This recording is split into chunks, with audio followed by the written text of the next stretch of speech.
घरात नेहमी उपलब्ध असणाऱ्या सामानातून तयार होणारा हा पदार्थ चवदार तर आहेच, पण तितकाच गुणकारी पण आहे. तर चला तर मग आजच्या आपल्या या पदार्थाला सुरुवात करूया. तर त्यासाठी लागणारं साहित्य जे आहे, सर्वात प्रथम आपण एक पसरट कढई घेतलेली आहे.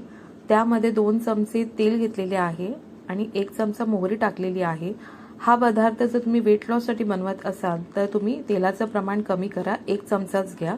त्यानंतर त्यामध्ये 1 चमचा आपण जिरं टाकलेले आहे, अर्धा चमचा हिंग टाकलेला आहे. हे व्यवस्थित भाजून घेतलं की त्याच्यावरती आपल्याला एक मोठा बारीक चिरलेला कांदा टाकायचा आहे. तो व्यवस्थित भाजून घ्यायचा आहे. 1 ते 2 मिनिटं भाजून घ्यायचा आहे. त्याच्यावरती 5 ते 6 कढीपत्त्याची पानं टाकायची आहेत आणि व्यवस्थित मिक्स करून घ्यायचं आहे सगळं. ही सगळी प्रोसेस आपल्याला मीडियम आचेवरती करायची आहे.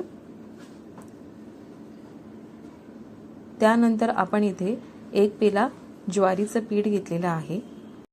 आता आपल्याला लो फ्लेमवरती हे पीठ व्यवस्थित खरपूस भाजून घ्यायचं आहे 10 ते 15 मिनिटांसाठी.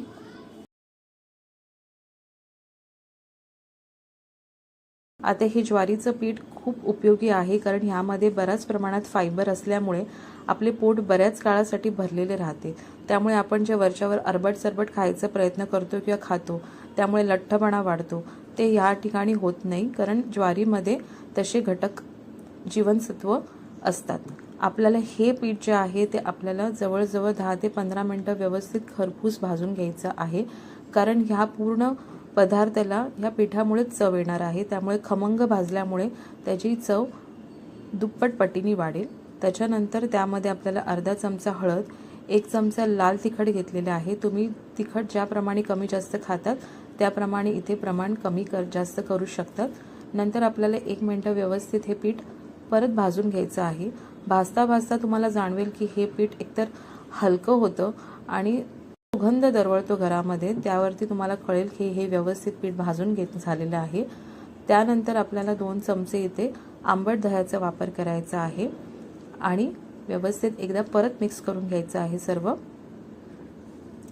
महिलांसाठी, महिला वर्गांमधील मानसिक पाळी आणि गर्भाशयाच्या समस्यांवरती ज्वारी खूप फायदेशीर आहे. त्यामुळे ह्याचं जेवढं सेवन तुम्हाला करता येईल, हे ग्लुटन फ्री असल्यामुळे वेट लॉससाठी खूप फायदेशीर आहे. आता हे व्यवस्थित मिक्स झाल्यानंतर आपल्याला यामध्ये अर्धा पेला गरम पाणी टाकायचं आहे. आता इथे तुम्हाला उकडपेंडी कशी हवी आहे त्याप्रमाणे, त्या कन्सिस्टन्सीप्रमाणे तुम्ही पाणी कमी जास्त इथे करू शकतात. इथे मी 1 पेल्याला अर्धा पेला पाणी टाकलेलं आहे. मध्ये चवीनुसार मीठ टाकून परत 1 ते 2 मिनिटं आपल्याला हे व्यवस्थित मिक्स करून घ्यायचं आहे. सतत ढवळत राहायचं, कारण नाहीतर मग खाली हे पीठ चिटकायचे चान्सेस आहेत.